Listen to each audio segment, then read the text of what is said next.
Hello नमस्कार साथियों। आज हम इकोनॉमिक्स में अगला चैप्टर कर रहे हैं मुद्रा। मुद्रा क्या होती है? मुद्रा सबसे पहले ये होती है, जैसे हम कोई वस्तु खरीदते हैं तो उसके बदले में हम ग्राहक, जब हम कोई वस्तु खरीदते हैं तो हम उसके बदले में पैसे देते हैं, वही मुद्रा होती है। वस्तु विनिमय प्रणाली, वस्तु विनिमय का वह माध्यम है मुद्रा। वस्तु विनिमय का वह माध्यम है, वस्तु विनिमय का वह माध्यम है जिसके द्वारा सरकार द्वारा मान्यता प्राप्त होती है। सरकार द्वारा मान्यता प्राप्त होती है। वस्तु विनिमय प्रणाली, वस्तु विनिमय प्रणाली, वस्तु विनिमय प्रणाली, वस्तु विनिमय प्रणाली, वस्तु विनिमय प्रणाली क्या होती है दोस्तों? वस्तु विनिमय प्रणाली वस्तु के बदले में वस्तु देना, वस्तु के बदले वस्तु देना, वस्तु के बदले वस्तु देना। जैसे एग्जाम्पल, जैसे पप्पू के पास आलू ज़्यादा हैं और एक तरफ मित्रों के पास आलू कम है, और दूसरी तरफ पप्पू के पास टमाटर कम है, पप्पू के पास टमाटर कम है, और दूसरी तरफ मित्रों के पास टमाटर ज़्यादा है। तो ये पप्पू इसको मित्रों को आलू दे देता है और मित्रों इसको टमाटर दे देता है। यही एक वस्तु विनिमय प्रणाली है। वस्तु विनिमय प्रणाली की कमी क्या होती है? सबसे मोटी नोट, वस्तु विनिमय प्रणाली की कमी, सबसे मोटी कमी ये होती है दोहरा संयोग। इसमें दोहरा संयोग होता है, दोहरा संयोग होता है। जैसे ये कोई ज़रूरी नहीं होती है, हम मार्केट में ऐसे पता थोड़ी करेंगे किसके पास ज़्यादा टमाटर है, किसके पास ज़्यादा आलू है। फिर आगे आता है अपने वस्तु मुद्रा। वस्तु मुद्रा में क्या होता है? सबसे पहले एक मुद्रा होती है जो कौड़ी मुद्रा। नंबर 2 पत्थर की मुद्रा। इसमें क्या होता है? कौड़ी मुद्रा सबसे पहले कौड़ी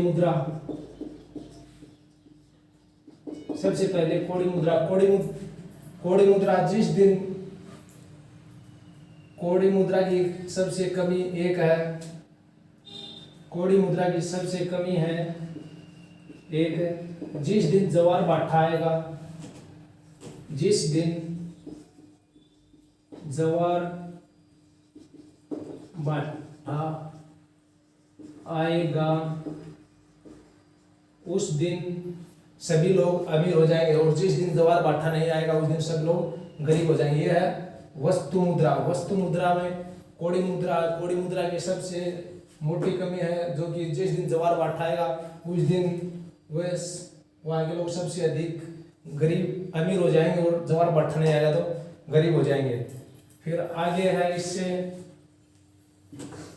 आगे आता है धातु मुद्रा। धातु मुद्रा में हमें सोना चांदी की वो होती है धातु मुद्रा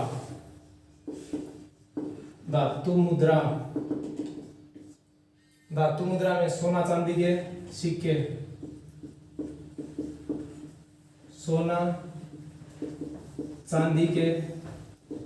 सिक्के, धातु मुद्रा में दोस्तों सोना चांदी के सिक्के। फिर इससे आगे आता है plastic currency. Plastic currency, plastic currency क्या होती है दोस्तों? प्लास्टिक करेंसी में जैसे डेबिट कार्ड, प्लास्टिक करेंसी में debit card, credit card, ATM ये सभी आते हैं। प्लास्टिक करेंसी में डेबिट कार्ड, एटीएम और क्रेडिट कार्ड, फिर इससे बाद आगे चलन होता है, जैसे कि इससे आगे होता है चलन एटीएम वाईफाई वाला। एटीएम वाईफाई में क्या प्रोसेस है? एटीएम वाईफाई का ये प्रोसेस है कि मित्रों, जैसे हम एटीएम वाईफाई से एटीएम से जब पैसा निकालते हैं तो उसमें पिन डालने की कोई हमें आवश्यकता नहीं होती, और इसकी लिमिट है 2000 रुपये तक। 2000 रुपये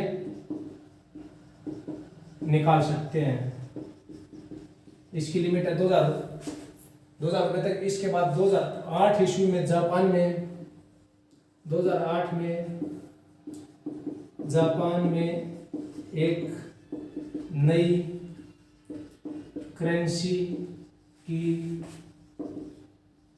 शुरुआत होती है। जापान में एक नई करेंसी की शुरुआत होती है जिसका नाम है बिटकॉइन।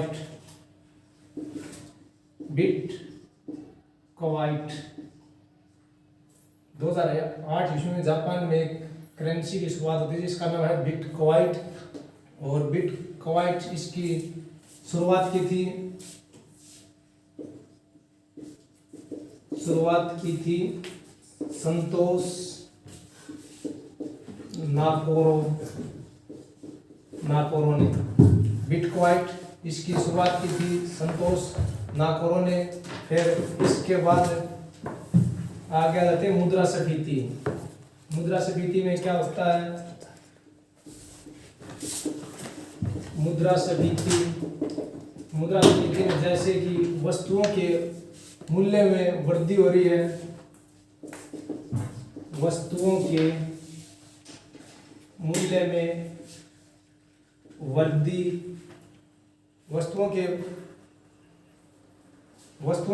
में वृद्धि हो रही है, और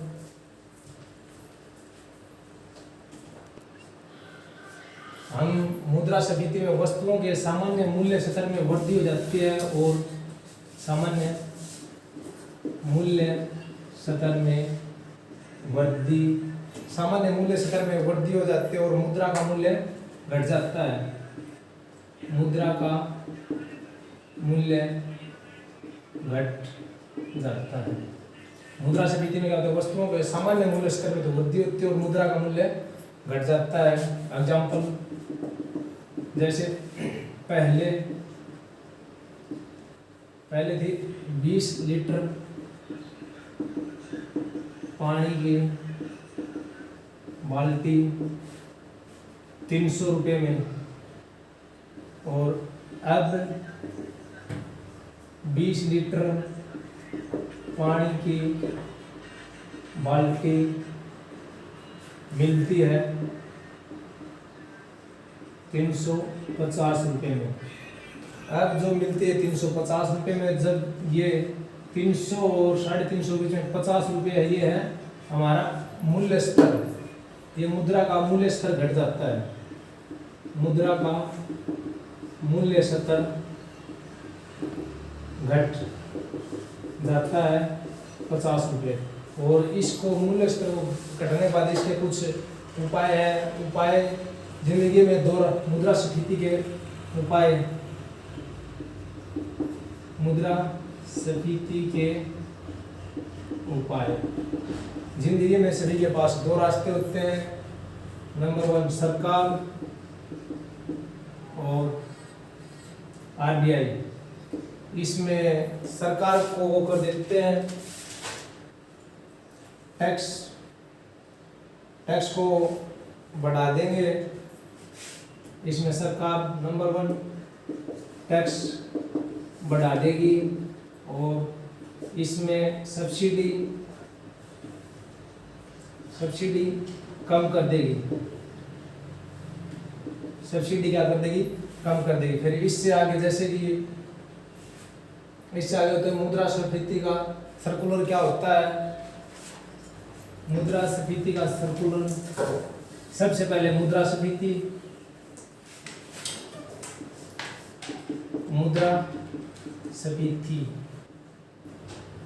मुद्रास्फीति का सर्कुलर, जैसे लोगों के पास पैसे ज़्यादा होंगे, लोगों के पास पैसे ज़्यादा होंगे तो खर्च ज़्यादा होगा, खर्च ज़्यादा होगा तो वस्तुओं की मांग बढ़ेगी, वस्तु की मांग बढ़ी तो वस्तु की मांग बढ़ने से उत्पादन अधिक होगा, उत्पादन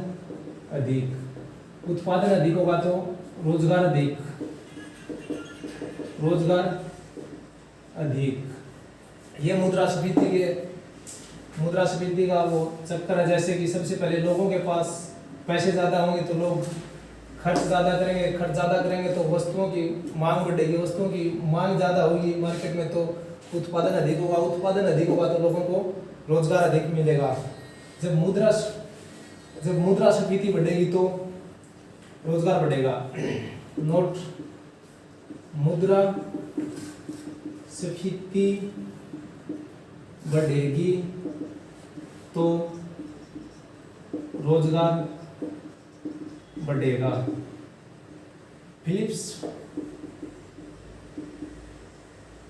फिलिप्स वक्र के अनुसार एक तरफ मुद्रा फिलिप्स वक्र के अनुसार एक तरफ मुद्रा, जैसे ये एक डायग्राम है, एक्स एक्सिस अल यहाँ होगी अपने मुद्रास्फीति, यहाँ होगी बेरोजगारी। जैसे कि बेरोजगारी यहाँ पे है तो मुद्रास्फीति इतनी होगी, जैसे बेरोजगारी कम हुई तो मुद्रास्फीति अधिक होगी। ये अपना उल्टा विलोम संबंध दिखाता है। ये कर्व ऐसे बनता है और इस कर्व में जैसे बेरोजगारी कम होगी तो मुद्रास्फीति अधिक होगी, बेरोजगारी कम होगी तो मुद्रास्फीति अधिक होगी। फिर इसके बाद मुद्रास्फीति, तो फिर इसके बाद करते हैं मुद्रा अपस्फीति, और इसके बाद करते हैं मुद्रा अपस्फीति। मुद्रा अपस्फीति में क्या है,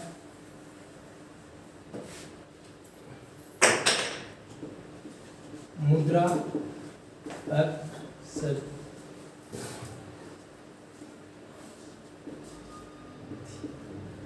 अपस्फीति में क्या, जैसे कि हम पहले 20 लीटर की बाल्टी लेते थे 300 रुपए में, अब ले रहे हैं 20 लीटर की बाल्टी 300, पहले ले रहे थे हम 350 रुपए में, अब ले रहे हैं हम 300 रुपए में। ये क्या है, ये 50 रुपये, इसमें क्या होता है, मूल्य में गिरावट आ जाती है। इसमें क्या होता है, मूल्य में मुद्रास्फीति का मूल्य बढ़ जाता है। नोट परिभाषा, जैसे मुद्रा अपस्फीति क्या होते हैं, जो किसी वस्तुओं के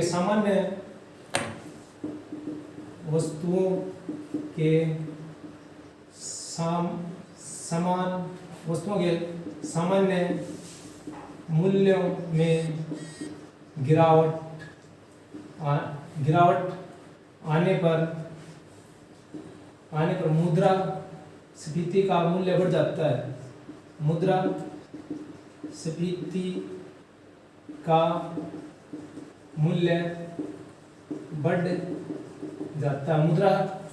वस्तुओं के सामान्य मूल्य में गिरावट आएगी तो मुद्रास्फीति का मूल्य बढ़ जाता है। फिर इसके भी कुछ उपाय हैं, मुद्रास्फीति के कुछ उपाय हैं, जैसे कि सरकार, दो रास्ते होते हैं जिंदगी में आदमी के पास उपाय, सरकार है RBI। सरकार क्या कर देती है, इसमें टैक्स कम कर देगी, टैक्स कम कर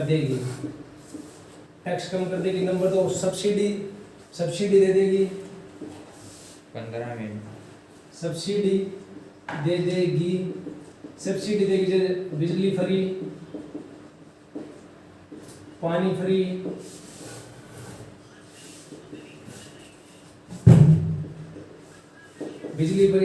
जब होगा तो लोग अधिक वो करेंगे। फिर इससे आगे जैसे उत्पादन करने के लिए फैक्ट्री में सबसे पहले फैक्ट्री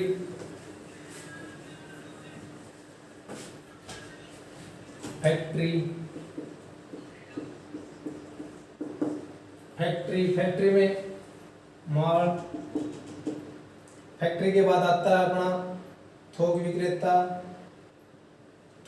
के बाद आता है खुदरा विक्रेता, फैक्ट्री के बाद थोक विक्रेता, फिर आता है खुदरा विक्रेता, फिर खुदरा विक्रेता के बाद आता है उपभोक्ता। खुदरा विक्रेता गांव वाले लोग जैसे 10 रुपए की चीनी दे देते हैं। फैक्ट्री में 10 रुपए का माल तैयार होता है, 10 रुपए माल तैयार, यहाँ थोक विक्रेता के पास 20 रुपए में और 30 रुपए में पहुंच जाता है। खुदरा विक्रेता के पास लास्ट तक हमारे पास पहुंचता है 40 रुपए में। इस वस्तु की कीमत हो गई 40 रुपए। थोक सूचकांक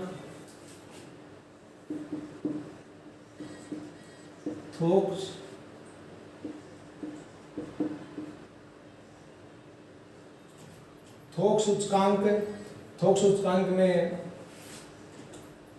वस्तुओं की महंगाई और थोक सूचकांक में वस्तु की महंगाई और सस्ती होती हैं। और थोक सूचकांक की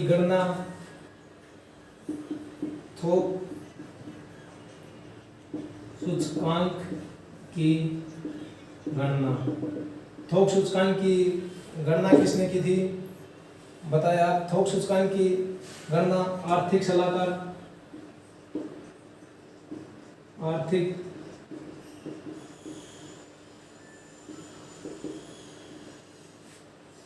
थोक सूचकांक की आर्थिक सलाहकार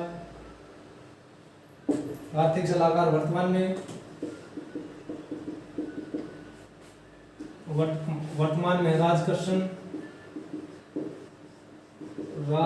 सुब्रमण्यम।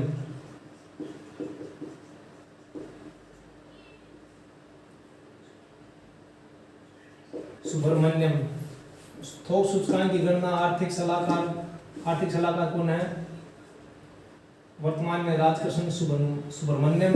और आर्थिक सलाहकार, तो ये आर्थिक सलाहकार मंत्रालय किसके पास होता है? वाणिज्य व उद्योग मंत्रालय के अंतर्गत आता है। उद्योग मंत्रालय के अंतर्गत। इसका आर्थिक सूचकांक का आधार वर्ष 2000 आर्थिक सूचकांक का आधार वर्ष 2011-12। और ये आज की अपनी क्लास यहीं पर समाप्त करते हैं। बहुत समझ में आया तो बच्चों लाइक एवं सब्सक्राइब जरूर कर देना दोस्तों।